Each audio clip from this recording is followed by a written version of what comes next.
আহ, ভালো কোশ্চেন বললেন যে আমরা আসলে একটা এই টিমটাকে নিয়ে আমরা অন্যরকম চিন্তা শুরু থেকে চিন্তা ছিল আমাদের যে আমরা আসলে কি করতে চাই। সো আপনারা খেয়াল করে দেখবেন যে সিলেটে আমরা অন্য টাইপের একটা উইকেট তৈরি করার চেষ্টা করেছি, যেটা গ্রাস থাকে, বাউন্সি পিচ, ওইখানে খেলারও একটা যাতে আমাদের ছেলেরা শিখে এবং পাশাপাশি জিততে শিখে। খেলায় যদি শিখলাম শুধু জিততে শিখলাম না, তাহলে তা আমার মন্তব্য যে আগে জিততে শিখতে হবে, তারপরে পাশাপাশি খেলা শিখতে হবে। সো ওইখানে আমরা প্রথম ওয়ানডেটা আমরা খুব ভালো খেলেছি, দ্বিতীয় ওয়ানডেও আমরা জিতেছি, তৃতীয় ওয়ানডে এসে আমরা আমাদের টিমটাকে যারা খেলে নাই তাদেরকে আমরা সুযোগ করে দিয়েছি খেলার জন্য, সবাই যাতে খেলতে পারে। সো বলবো যে যদি গ্রাফ যদি হয়, নিউজিল্যান্ড টিমকে আমি অনেক এগিয়ে রাখবো। তারা প্রথম ম্যাচ থেকে যদি শেষ পর্যন্ত দেখি তারা ভালো ক্রিকেট খেলছে।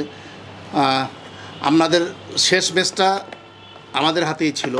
আমরা ব্যাটিং স্বল্পতার জন্য বলবো যে আমাদের খেলাটা আমরা হেরেছি, বাট তারপরেও টিমের যতটুকু স্ট্রেংথ ছিল ওইটা নিয়ে আমাদের খেলা উচিত ছিল, এবং কিছু কিছু বাজে ডিসিশানের জন্য আমাদের ম্যাচটা আমাদের হাত থেকে চলে গেছে।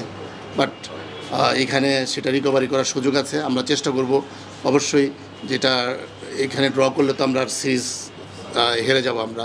সো আমাদের আপ্রাণ চেষ্টা থাকবে ম্যাচ জেতার, হয় জিতবো না হারবো, মাঝখানে ড্রর কোনো অপশন নাই আর কি। আমাদের এই ট্যুরের পর অস্ট্রেলিয়াতে একটা ট্যুর আছে এই টিমের, এরপরে সাউথ আফ্রিকা এবং শ্রীলঙ্কাতেও আমরা ট্যুর করবো। 4 বছরে মোস্ট প্রবাবলি 7টা ট্যুর হবে এই টিমে। তো এই ধরনের ট্যুরগুলো বলেন, আপনি ব্যাচগুলো বলেন, 7টা ট্যুর মানে কি? 12টা টেস্ট, 15টা ওডিআই আর 6টা টি20 এবার কাদের আপনাদের এই টিমে। এই ধরনের ট্যুরগুলা মানে আমাদের ন্যাশনাল টিমের বাইরে যারা প্লেয়ার তাদের জন্য কতখানি হেল্পফুল হবে, এবং এই ট্যুরগুলোকে আরেকটু বাড়ানো উচিত।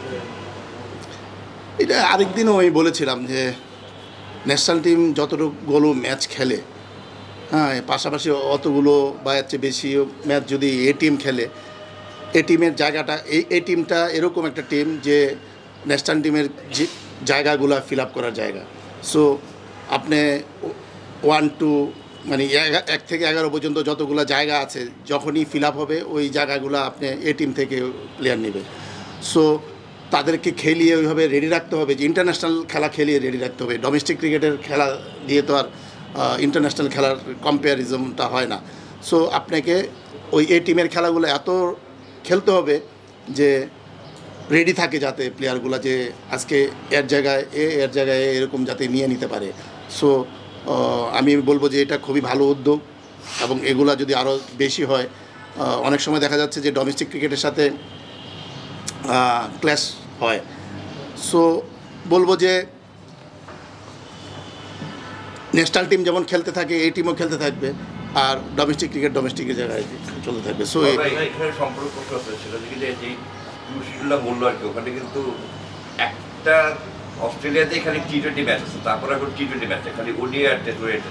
মানে গতকালকে টি20তে মানুষ হারা করে মনে খালি টি20 ম্যাচটা না রাখাটা আসলে কত মানে টি20 ইম্প্রুভমেন্টটা কীভাবে হবে? মানে যেহেতু খালি একটা সিরিজে এখানে টি20 আছে, বাকি সবকটা কিন্তু ওয়ান ডে অর টেস্ট। আর টি20 ইম্প্রুভমেন্টে এই টিমের প্লেয়ারদেরকে টি20 মানে নেক্সট জেনারেশন অফ প্লেয়ারদেরকে টি20 জন্য কীভাবে আপনি মানে প্রস্তুত করবে এই টিমে, ওই খেলাটাই না থাকে বাইরে গিয়ে?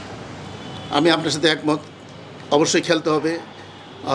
প্র্যাকটিস আপনাকে স্কিল ডেভেলপ করবে। আপনি কিন্তু ম্যাচের যে প্রেশারটা, ইন্টারন্যাশনাল একটা টিমের সাথে খেলা, সো যত বেশি ম্যাচ খেলবেন অতই আপনি আপনার ভুলগুলো ধরতে পারবেন এবং ওই অনুযায়ী আপনি কাজ করতে পারবেন। সো ওই পাশাপাশি ওই গ্যাপগুলোও আপনি পূরণ করতে পারবেন, যে কোথায় সমস্যা আছে। সো এবং ওই জায়গাটা ফিল আপ করতে পারবেন। সো ম্যাচই খেলতে হবে, ম্যাচ সিনারিও দিয়ে হবে না, ফুললি ম্যাচ খেলতে হবে।